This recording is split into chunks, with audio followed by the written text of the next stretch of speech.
ప్రాతినిధ్య పద్ధతి. దీనికే ఇంకొక పేరు కూడా పెట్టాను, ఏమని? సింగిల్ ఓటు ట్రాన్స్ఫర్ మెథడ్, ఏక ఓటు బదలాయింపు పద్ధతి. సింగిల్ ట్రాన్స్ఫరబుల్ ఓటు లేకపోతే సింగిల్ ఓటు ట్రాన్స్ఫర్ మెథడ్ అంటే ఉపరాష్ట్రపతి ఎన్నిక పద్ధతిని నైష్పత్తిక ప్రాతినిధ్య పద్ధతి లేకపోతే ఏక ఓటు బదలాయింపు పద్ధతి అని పిలుస్తాం. ఉపరాష్ట్రపతి ఎన్నిక పరోక్ష ఎన్నిక. ఉపరాష్ట్రపతి ఎన్నిక ఎటువంటి ఎన్నిక అంటే ఇండైరెక్ట్ ఎలక్షన్. సరే, ఉపరాష్ట్రపతి ఎన్నికల్లో ఎవరెవరికి ఓటు హక్కు ఉంటుంది అంటే ఉపరాష్ట్రపతి ఎన్నికల్లో బోత్ లోక్సభ అండ్ రాజ్యసభ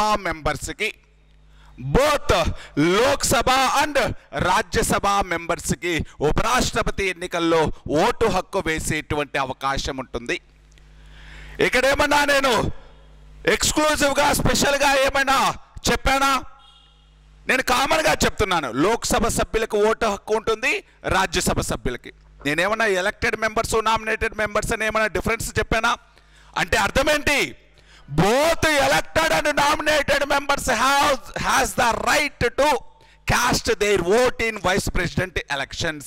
అంటే ఉపరాష్ట్రపతి ఎన్నికల్లో నామినేటెడ్ సభ్యులు ఎలక్టెడ్ సభ్యులు ఇద్దరికీ ఓటు హక్కు ఉంటుంది. అంటే లోక్సభ రాజ్యసభ సభ్యులందరికీ కూడా ఓటు హక్కు ఉంటుంది. ఏ ఎలక్షన్స్ లో? ఉపరాష్ట్రపతి ఎన్నికల్లో.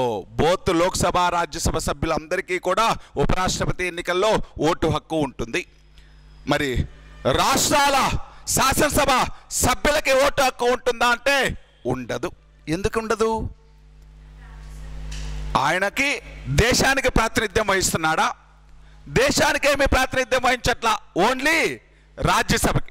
మరి దేశానికి ప్రాతినిధ్యం వహిస్తున్నాడు కాబట్టి రాష్ట్రపతికి, ఆయన దేశానికి అంతటికీ ప్రథమ పౌరుడు కదా, దేశానికి అంతటికీ రిప్రజెంటేటివ్ కదా, కాబట్టి దేశానికి అంతటికీ ప్రతినిధి కాబట్టి రాష్ట్రాలను కూడా భాగస్వామ్యం చేశారు. ఈయనేమి దేశానికి ప్రాతినిధ్యం వహించట్లేదు, రాజ్యసభకు చైర్మన్గా ఉన్నాడు కాబట్టి ఈ ఎమ్మెల్యేల యొక్క ఓట్లు అవసరం లేదు అన్నాడు డాక్టర్ బిఆర్ అంబేద్కర్ రాజ్యాంగ పరిషత్ సమావేశాలు జరుగుతున్నప్పుడు. ఈయనేమి దేశానికి అంతటికీ ప్రతినిధి కాదు, ఎప్పుడో రాష్ట్రపతి చనిపోయినప్పుడు ఖాళీ అయినప్పుడు మాత్రమే ఈయన తాత్కాలిక రాష్ట్రపతిగా పనిచేస్తున్నాడు. కాబట్టి మళ్ళీ రాష్ట్రాల ఎమ్మెల్యేల ఓట్లు అవసరం లేదు, ఓన్లీ ఈ పార్లమెంటు సభ్యుల యొక్క ఓట్లు వేస్తే చాలు అన్నాడు డాక్టర్ బిఆర్ అంబేద్కర్. ఇలా లోక్సభ రాజ్యసభ సభ్యులు అంటే మొత్తం నామినేటెడ్ అండ్ ఎలక్టెడ్ మెంబర్స్ రాష్ట్రపతి ఉపరాష్ట్రపతి ఎన్నికల్లో ఓటు హక్కు అనేటువంటిది ఉంది వీళ్ళకి. మరి ఎలా ఎన్నుకుంటున్నారు అంటే ప్రస్తుతం విడివిడిగానే, అంటే లోక్సభ సమావేశం అనేటువంటిది లోక్సభ సమావేశం సపరేట్గా జరుగుతుంది, రాజ్యసభ అనేటువంటిది సమావేశం అవుతుంది. లోక్సభ రాజ్యసభ అనేటువంటి వాళ్ళు లోక్సభ సభ్యులందరూ వాళ్ళు ఓట్లేస్తారు, రాజ్యసభ సభ్యులందరూ కూడా సపరేట్గా ఓట్లేస్తారు. ఈ ఓట్లన్నిటినీ కూడా కౌంట్ చేస్తారు.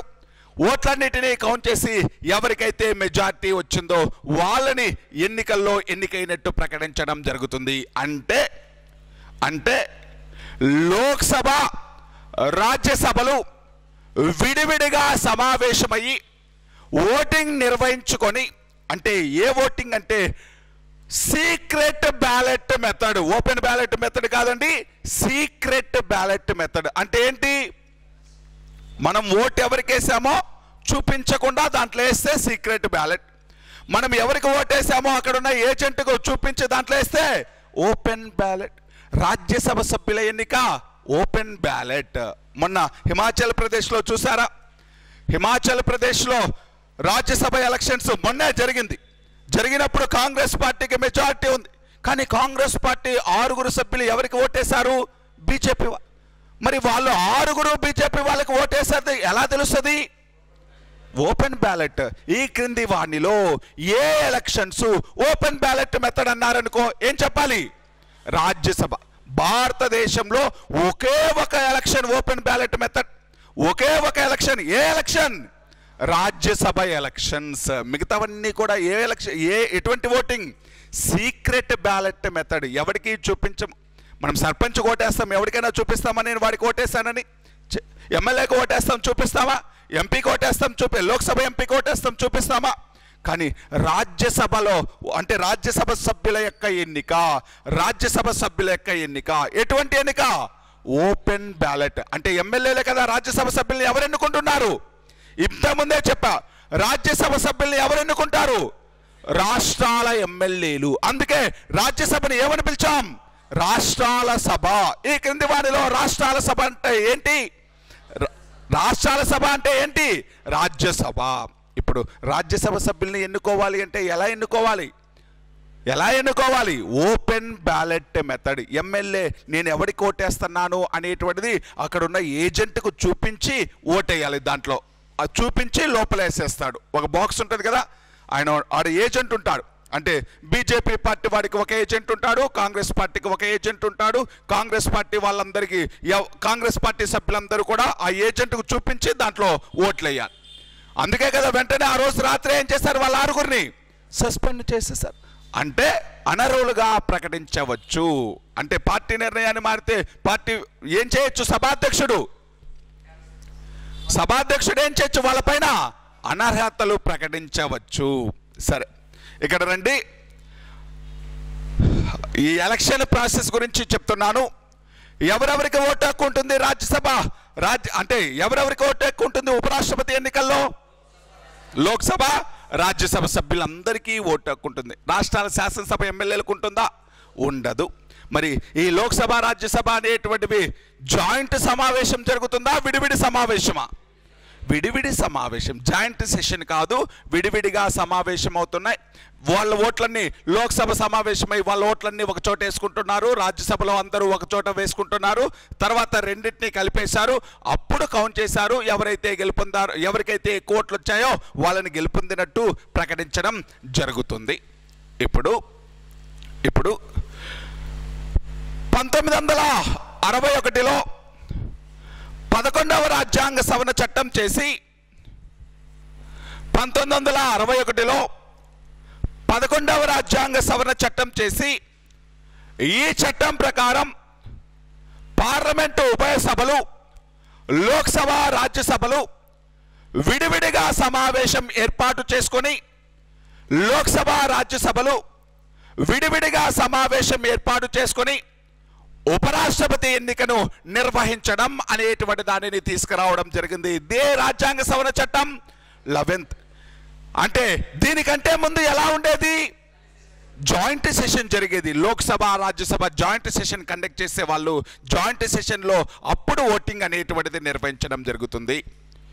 మరి 11వ రాజ్యాంగ సవరణ చట్టం ప్రకారం దానిని ఎలా మార్చారు అంటే సపరేట్ సెషన్ లాగా మార్చారు. 11వ రాజ్యాంగ సవరణ చట్టం 1961 ప్రకారం ఈ లోక్సభ, రాజ్యసభలు విడివిడిగా సమావేశం ఏర్పాటు చేసుకొని ఓటింగ్ నిర్వహించుకునేటువంటి అవకాశం కల్పించడం జరిగింది. 11వ రాజ్యాంగ సవరణ చట్టం. ఇది దేనికి సంబంధించింది అంటే ఉపరాష్ట్రపతి ఎన్నిక పద్ధతి. ఉపరాష్ట్రపతి ఎన్నిక పద్ధతి గురించి ఆర్టికల్ చెప్తుంది. ఉపరాష్ట్రపతి ఎన్నిక ఎటువంటి ఎన్నిక? పరోక్ష ఎన్నిక. దాంతోపాటు ప్రపోర్షనల్ రిప్రజెంటేషన్ అంటే నైష్పత్తిక ప్రాతినిధ్య పద్ధతి, లేకపోతే ఏక ఓటు బదలాయింపు పద్ధతి అని పిలుస్తాం. దీనిలో పార్లమెంటు సభ్యులు అంటే లోక్సభ, రాజ్యసభ సభ్యులందరికీ కూడా ఓటు హక్కు కలిగి ఉంటారు. ఈ లోక్సభ, రాజ్యసభ విడివిడిగా సమావేశమయ్యి ఓటింగ్ నిర్వహించుకోవడం జరుగుతుంది. 1961 కంటే ముందు 11వ రాజ్యాంగ సవరణ చట్టం కంటే ముందు జాయింట్ సెషన్ సంయుక్త సమావేశం అనేటువంటిది నిర్వహించాలి అని రాజ్యాంగంలో ఉంటుంది. కానీ 11వ రాజ్యాంగ సవరణ చట్టం ప్రకారం దానిని మార్చి విడివిడిగా సమావేశం ఏర్పాటు చేయడం అనేటువంటిది చేశారు. ఇక్కడ ఎంపీలకు ఓటు వాల్యూ అంటే ఏమీ ఉండదు. మీరు రాష్ట్రపతి దగ్గర చూడండి, ఓటు వాల్యూ లెక్క కట్టావా లేదా? కానీ ఇక్కడ ఒక ఎంపీకి ఒక ఓటే, ఒక ఎంపీకి ఆయన వాల్యూ ఒకటే. ఎంతమంది ఎక్కువ మంది ఎంపీలు ఒకరికి ఓటేశారనుకో ఆయన గెలిచినట్టు. అంతేగాని ఎమ్మెల్యే విలువ ఇంత, ఎంపీ విలువ ఇంత అని రాష్ట్రపతి ఎన్నికల్లో కాంప్లికేషన్ లాగా ఇక్కడ ఉండదు. ఒక సభ్యుడికి ఒక ఓటే ఉంటుంది, ఒక ఎంపీకి ఒక ఓటే ఉంటుంది. అర్థమవుతుందా? అక్కడ కొన్ని లక్షల ఓట్లు వస్తాయి చూడండి. అక్కడేమో రాష్ట్రపతి ఎన్నికల్లో కొన్ని లక్షల ఓట్లు ఉంటాయి. చూడండి, ఆంధ్రప్రదేశ్ రాష్ట్ర ఎమ్మెల్యే ఓటు విలువ ఎంత రాష్ట్రపతిలో? 159. అదే ఒక ఎంపీ ఓటు విలువ ఎంత అక్కడ రాష్ట్రపతిలో? 708. అక్కడైతే ఒక ఎంపీ ఓటు విలువ ఎంత? 700. కానీ ఉపరాష్ట్రపతి ఎన్నికల్లో ఒక ఎంపీ ఓటు విలువ ఎంత? ఒకటే. ఇక్కడ ఉపరాష్ట్రపతి ఎన్నికల్లో ఒక ఎంపీ ఓటు విలువ ఒకటే. అంటే ఇక్కడ లెక్క కట్టేటువంటి ప్రాసెస్ ఏమీ ఉండదు. ఇక్కడ ఒక ఎంపీకి ఒకటే వాల్యూ ఉంటుంది. ఓకేనా? ఎక్కువ మంది ఎంపీలు అంటే మొత్తం 2 సభల్లో ఎంపీలు అందరూ ఉంటారా అంటే ఇక్కడ ఉన్నటువంటి 543 మంది, ఇక్కడ ఉన్నటువంటి 245 మంది, మొత్తం 788 మంది. అంటే ఎన్ని ఓట్లు ఉన్నాయి? 788 ఓట్లే ఉన్నాయి. ఎన్ని ఓట్లు ఉన్నాయి? 700. ఎవరికి ఎక్కువ ఓట్లు వస్తే వాడి గెలుపొందినట్టు. ఎవరికి ఎక్కువ ఓట్లు వస్తే వాడి గెలుపొందినట్టు. సరే, ఇది ఏంటి అంటే ఏంటండి? కోటా అనేటువంటిది ఏమీ ఉండదండి ఇక్కడ. ఈ ఎలక్షన్లో, వైస్ ప్రెసిడెంట్ ఎలక్షన్లో కోటా అనేటువంటిది ఏది ఉండదు. ఓకేనా? రాష్ట్రపతి ఎలక్షన్లోనే కోటా అనేటువంటిది. ఎవరికి మెజారిటీ వస్తే వాళ్ళు గెలుపొందినట్టు. Next 66 election of vice president అనేటువంటి దాని గురించి చెప్పాం. సరే, ఇక్కడ ఏం చెప్దాము అంటే అసలు వైస్ ప్రెసిడెంట్ లాగా పోటీ చేయాలి అంటే, వైస్ ప్రెసిడెంట్ పదవికి పోటీ చేయాలి అంటే ఒక క్యాండిడేట్కి ఏమేమి ఎలిజిబిలిటీస్ ఉండాలి, అర్హతలు ఏమి కలిగి ఉండాలి? వైస్ ప్రెసిడెంట్ లాగా పోటీ చేయాలి అంటే ఒక వ్యక్తికి ఏమి అర్హతలు కలిగి ఉండాలి అంటే ఫస్ట్ ఎలిజిబిలిటీస్ అని చిన్న సైడ్ రైటింగ్ లాగా పెట్టుకొని, ఫస్ట్ ఆయన ఇండియన్ సిటిజన్ అయి ఉండాలి.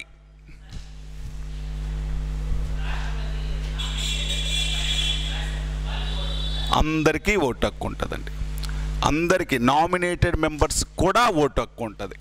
ఓకేనా? వైస్ ప్రెసిడెంట్ ఎలక్షన్స్లో నామినేటెడ్, ఎలక్టెడ్ అనేటువంటి డిఫరెన్స్ ఏమీ లేదు. Both elected and nominated members అందరికీ ఓటు హక్కు ఉంటుంది. ఓకేనా? కానీ నామినేటెడ్ మెంబర్స్కి ఎక్కడ ఉండదు? రాష్ట్రపతి ఎన్నికల్లో ఉండదు. వైస్ ప్రెసిడెంట్ ఎలక్షన్స్లో పార్లమెంటు సభ్యులందరికీ కూడా ఓటు హక్కు ఉంటుంది. ఏంటండి? వైస్ ప్రెసిడెంట్ ఎలక్షన్ కూడా విప్ ఉండదు. బోత్ రాష్ట్రపతి, ఉపరాష్ట్రపతి ఎలక్షన్స్లో విప్పును జారీ చేయడానికి లేదు. ఓకేనా? రాష్ట్రపతి, ఉపరాష్ట్రపతి ఎన్నికల్లో విప్పును ఇష్యూ చేయరు. ఓకేనా? క్లారిటీనా? సరే, నెక్స్ట్ రండి. నేను ఎలిజిబిలిటీ చెప్తున్నాను. ఫస్ట్ ఏమై ఉండాలి? ఆయన ఇండియన్ సిటిజన్ అయి ఉండాలి, భారతదేశ పౌరుడై ఉండాలి. ఉపరాష్ట్రపతి పదవికి పోటీ చేయాలంటే ఎన్ని సంవత్సరాలు దాటి ఉండాలి? 35 సంవత్సరాలు నిండి ఉండాలి. 35 ఇయర్స్ అనేటువంటిది క్రాస్ అయి ఉండాలి. 35 సంవత్సరాలు నిండి ఉండడంతో పాటు ఏం చేయకూడదు? ఆయన గవర్నర్ అంటే ఆదాయం వచ్చేటువంటి ప్రభుత్వ ఉద్యోగంలో ఉండరాదు. అంటే గవర్నమెంట్ ఎంప్లాయీ అయి ఉండరాదు. దానితో పాటు ప్రభుత్వ ఆదాయం వచ్చేటువంటి ప్రభుత్వ రంగ సంస్థల్లో కూడా షేర్ హోల్డర్ అయి ఉండరాదు. అంటే ప్రభుత్వ ఉద్యోగి అయి ఉండరాదు. అదేవిధంగా ప్రభుత్వ రంగ సంస్థల్లో ఆయన ఎంప్లాయీ అయి ఉండరాదు. లేకపోతే ప్రభుత్వ రంగ సంస్థల్లో షేర్ హోల్డర్ అయి కూడా ఉండరాదు. అంటే భాగస్వామ్యం కలిగి ఉండరాదు. ప్రభుత్వ రంగ సంస్థల్లో భాగస్వామ్యం కలిగి ఉండరాదు. ప్రభుత్వ ఉద్యోగం అనేటువంటిది చేయరాదు. ప్రభుత్వ రంగ సంస్థల్లో కూడా ఆయనకి ఎటువంటి రోల్ అనేటువంటిది అంటే ఏముండాలి? పర్మనెంట్ ఇన్కమ్ ఉండరాదు. మనము ఇండైరెక్ట్గా చెప్పాలి అంటే పర్మనెంట్ ఇన్కమ్ వచ్చేది ఓన్లీ గవర్నమెంట్ జాబ్లోనే, మిగతాది ఏది కూడా పర్మనెంట్ కాదు. అలాగా గవర్నమెంట్ జాబ్ హోల్డర్ అయి ఉండరాదు. అదేవిధంగా గవర్నమెంట్ యొక్క కంపెనీల్లో ఆయనకు భాగస్వామ్యం ఉండరాదు. గవర్నమెంట్ కంపెనీల్లో, ప్రభుత్వ రంగ సంస్థలు, ప్రభుత్వ సంస్థల్లో ఆయనకు భాగస్వామ్యం ఉండరాదు. ఇవి దానితో పాటు రాజ్యసభ సభ్యుడికి ఏ అర్హతలైతే కలిగి ఉండాలో ఆ అర్హతలు కలిగి ఉండాలి. ఇంతకుముందు రాష్ట్రపతికి ఏ సభ అర్హతలు కలిగి ఉండాలి? లోక్సభ. ఈయన రాజ్యసభకు చైర్మన్ కదా, అందుకని ఒక రాజ్యసభ సభ్యుడు ఏవైతే అర్హతలు కలిగి ఉండాలో, ఒక రాజ్యసభకు ఎన్నిక అంటే ఒక రాజ్యసభకు పోటీ చేయాలి అంటే ఏ ఎలిజిబిలిటీస్ అయితే ఉండాలో, ఏ కండిషన్స్ అయితే ఫుల్ఫిల్ చేయాలో వాటిని ఫుల్ఫిల్ చేయాలి అంటుంది. ఒక రాజ్యసభ సభ్యుడికి ఏవైతే అర్హతలు కలిగి ఉండాలో అవి ఉండాలి అంటుంది. దానితో పాటు ఒక వ్యక్తి ఉపరాష్ట్రపతిగా పోటీ చేయాలి అంటే ఎలక్టోరల్ కాలేజ్, అంటే ఇక్కడ ఎలక్టోరల్ కాలేజ్ ఎవరు అంతే. Electoral college means who has right to cast their vote. ఎవరికైతే ఓటు హక్కు ఉంటుందో అదే ఎలక్టోరల్ కాలేజ్. మరి ఇక్కడ ఎలక్టోరల్ కాలేజ్ ఎవరు? లోక్సభ రాజ్యసభ సభ్యులు. అంటే ఇప్పుడు చూడండి, ఒక వ్యక్తి వైస్ ప్రెసిడెంట్గా కంటెస్ట్ చేయాలి అంటే, ఉపరాష్ట్రపతిగా కంటెస్ట్ చేయాలి అంటే ఎలక్టోరల్ కాలేజీలో ఉండేటువంటి 20 మంది సభ్యులు ప్రపోజ్ చేయాలి.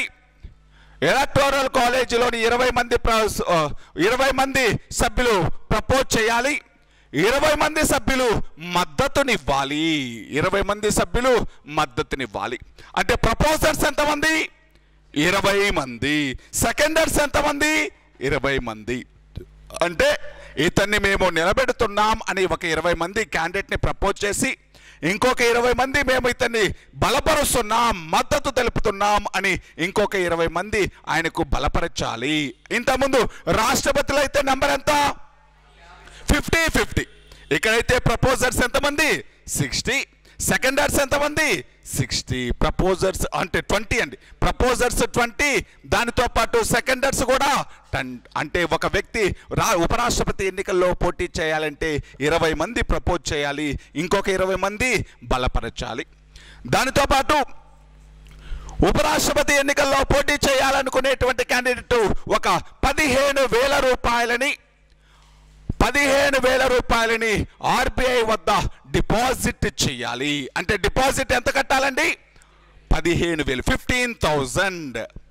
15,000 రూపాయలు, 15,000ని ఆయన డిపాజిట్. సేమ్ రాష్ట్రపతి కూడా 15,000. మరి ఈయన డిపాజిట్ అనేటువంటిది తిరిగి పొందాలి అంటే ఎన్ని ఓట్లు సాధించాలి?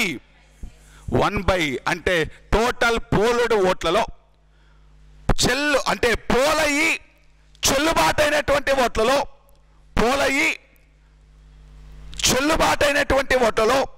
1/6 వంతు ఓట్లు అనేటువంటివి సాధించాలి. అప్పుడే ఆయన డిపాజిట్ సాధించినట్టు. అప్పుడే ఆయన యొక్క మనీని మళ్ళీ తిరిగి ఇవ్వడం జరుగుతుంది. అప్పుడే ఆయన యొక్క మనీని మళ్ళీ తిరిగి అప్పగించడం జరుగుతుంది. ఉపరాష్ట్రపతి పదవికి జీతం ఉంటుందా? ఉపరాష్ట్రపతి పదవికి జీతం లేదు. ఆయన ఏ హోదాలో జీతం తీసుకుంటాడు? రాజ్యసభ చైర్మన్ హోదాలో జీతం తీసుకుంటాడు. రాజ్యసభ చైర్మన్ హోదాలో ఈ ప్రస్తుతం ఎంత జీతం తీసుకుంటున్నాడు? శాలరీ ఎంత? 4 lakhs. ఆయన యొక్క శాలరీ ఎంత అంటే 4 లక్షలు. రాజ్యసభ చైర్మన్ హోదాలో ఆయన శాలరీ తీసుకోవడం జరుగుతుంది. రాజ్యసభ చైర్మన్ హోదాలో ప్రస్తుతం ఉపరాష్ట్రపతి ఎంత జీతం తీసుకుంటున్నాడు అంటే 4 లక్షల రూపాయలు. మరి రిటైర్ అయిన తర్వాత, అంటే పదవి అయిపోయిన తర్వాత, పదవీ కాలం ముగిసిన తర్వాత ఆయనకు పెన్షన్ ఫెసిలిటీ కూడా ఉంది. 50% పెన్షన్ అనేటువంటిది కూడా తీసుకోవడం జరుగుతుంది. 50% పెన్షన్ అనేటువంటిది కూడా రావడం జరుగుతుంది ఉపరాష్ట్రపతికి. వీటితో పాటు ఎలాగైతే రాష్ట్రపతికి కొన్ని ఫెసిలిటీస్, అలవెన్సెస్ అనేటువంటివి ఉన్నాయో, ట్రావెలింగ్ అలవెన్సులు, లేకపోతే హౌస్ రెంట్ అలవెన్సులు, లేకపోతే ల్యాండ్ ఫోల్ అలవెన్సులు, లేకపోతే మెడికల్ అలవెన్సులు, అటువంటి అలవెన్సులన్నీ కూడా ఎవరికి కూడా ఉంటాయి? ఉపరాష్ట్రపతికి కూడా ఉంటాయి. శాలరీ, జీత భత్యాలు ఉంటాయి. జీతంతో పాటు భత్యం కూడా ఉంటుంది. అలవెన్సెస్ అనేటువంటివి కూడా ఉంటాయి. అంటే పదవికి పోటీ చేయాలి అంటే అర్హతలు, అదేవిధంగా కండిషన్స్, దానితో పాటు జీతభత్యాలు. ఏమేమి అర్హతలు కలిగి ఉండాలి? ఇండియన్ సిటిజన్ అయి ఉండాలి, 35 సంవత్సరాలు నిండి ఉండాలి, ప్రభుత్వ ఉద్యోగంలో కానీ ఆదాయం వచ్చేటువంటి ప్రభుత్వ రంగ సంస్థల్లో కానీ ఉద్యోగస్తుడు అయి ఉండకూడదు, ప్రభుత్వ సంస్థల్లో షేర్ హోల్డర్ అయి ఉండకూడదు, భాగస్వామ్యం కలిగి ఉండరాదు. దానితో పాటు ఒక రాజ్యసభ రాజ్యసభ సభ్యుడికి ఆ పోటీ చేయాలంటే ఏవైతే ఎలిజిబిలిటీస్ ఉండాలో అవన్నీ కలిగి ఉండాలి. అదేవిధంగా ఒక వ్యక్తి ఉపరాష్ట్రపతికి పోటీ చేయాలి అంటే ఎలక్టోరల్ కాలేజీలోని 20 మంది సభ్యులు అతన్ని ప్రపోజ్ చేయాలి, మరో 20 మంది సభ్యులు అతనికి మద్దతు తెలపాలి. అదేవిధంగా ఉపరాష్ట్రపతిగా పోటీ చేయాలనుకునేటువంటి క్యాండిడేటు ఆర్బీఐ వద్ద ఒక 15,000 రూపీస్ అనేటువంటిది డిపాజిట్గా పే చేయాలి. ఆ ఎలక్షన్లో ఆయన పోలై చెల్లుబాటు అయినటువంటి ఓట్లలో వ్యాలిడ్ ఓట్స్ ఆఫ్ పోల్డ్ ఓట్స్లో 1/6 అనేటువంటిది సాధిస్తే ఆయన డిపాజిట్ సాధించినట్లు. మళ్ళీ ఈ ఉపరాష్ట్రపతి అనేటువంటి వ్యక్తి ఉపరాష్ట్రపతి హోదాలో జీతం తీసుకోడు, రాజ్యసభ చైర్మన్గా జీతం తీసుకుంటాడు. 4 లక్షల రూపాయలు. ప్రస్తుతం ఉపరాష్ట్రపతి యొక్క జీతం ఎంత అంటే 4 లక్షల రూపాయలు. అదేవిధంగా ఆయన పదవీ కాలం ముగిసిన తర్వాత ఆయన తీసుకున్నటువంటి జీతంలో 50% అనేటువంటిది పెన్షన్గా ఇవ్వడం జరుగుతుంది. మరి రాష్ట్రపతి అయినా ఉపరాష్ట్రపతి అయినా వీళ్ళ యొక్క జీతభత్యాలు ఎవరు నిర్ణయిస్తారు? పార్లమెంట్ నిర్ణయిస్తుంది. ఉపరాష్ట్రపతి యొక్క జీతం ఎంత అనేది ఎవరు నిర్ణయిస్తారు? ఎవరు డిసైడ్ చేస్తారు? పార్లమెంట్. రాష్ట్రపతి అయినా ఉపరాష్ట్రపతి అయినా ప్రధానమంత్రి అయినా మంత్రులైనా ఎంపీలైనా అంటే లోక్సభ రాజ్యసభ ఎంపీలు వీళ్ళందరి యొక్క జీతభత్యాలు ఎవరు నిర్ణయిస్తారు? పార్లమెంట్. ఎవరు నిర్ణయిస్తారు? పార్లమెంట్. అంటే ఉపరాష్ట్రపతి యొక్క జీతం ఎంత ఉండాలి, ఉపరాష్ట్రపతికి పెన్షన్ ఎంత ఉండాలి, ఉపరాష్ట్రపతికి ఇన్ని అలవెన్సెస్లు ఇవ్వాలి, ఇవన్నీ ఎవరు డిసైడ్ చేస్తారు? పార్లమెంట్ అనేటువంటిది డిసైడ్ చేస్తుంది. ఓకేనా? 66 ఆర్టికల్ ఏం చెప్తుంది? ఉపరాష్ట్రపతి ఎన్నిక పద్ధతి, ఉపరాష్ట్రపతి ఎన్నిక పద్ధతి గురించి చెప్పింది. ఇది 66. నెక్స్ట్ 67 ఆర్టికల్ ఉపరాష్ట్రపతి యొక్క కాల పరిమితి పదవీ కాలం 5 సంవత్సరాలు.